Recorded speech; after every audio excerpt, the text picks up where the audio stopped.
J'explique toujours aux gens qui parlent avec beaucoup d'émotion, indignés d'ailleurs, que la religion en Chine est pourchassée et persécutée. Je leur dis laquelle?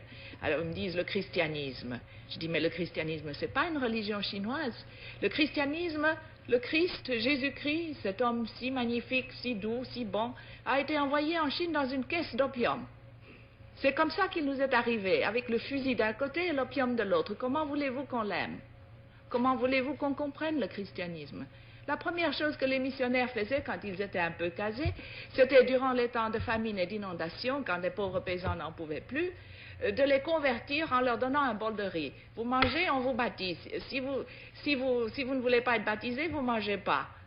C'est ce qu'on appelait les chrétiens du riz. Comment voulez-vous qu'on aime ça? Et puis alors, ils achetaient à tour de bras des villages. L'Église catholique est devenue grand propriétaire terrien. C'est à elle qu'appartenaient à Shanghai tous les districts de prostituées. Comment voulez-vous qu'on respecte une église comme ça? Ça, c'est le christianisme. Et je ne parle pas du protestantisme, qui était tout aussi mauvais. Le bouddhisme aussi a été importé. La Chine elle-même n'a jamais pu évoquer, n'a jamais vraiment créé une religion. C'est vraiment extraordinaire. Elle a eu le moralisme avec Confucius. Elle a eu le taoïsme, qui est une chose très vague. Mais ce sont deux philosophies qui font du comportement moral humain la fin en elle-même. Il n'y a pas un ciel, il n'y a pas un paradis, il n'y a pas au-delà de la vie une vie meilleure.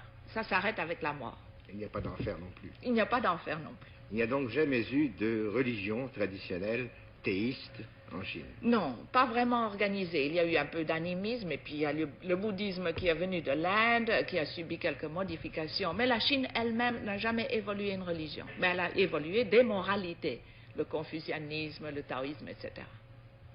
Et la condition féminine en Chine, telle que vous l'avez vécue et telle qu'elle existe aujourd'hui?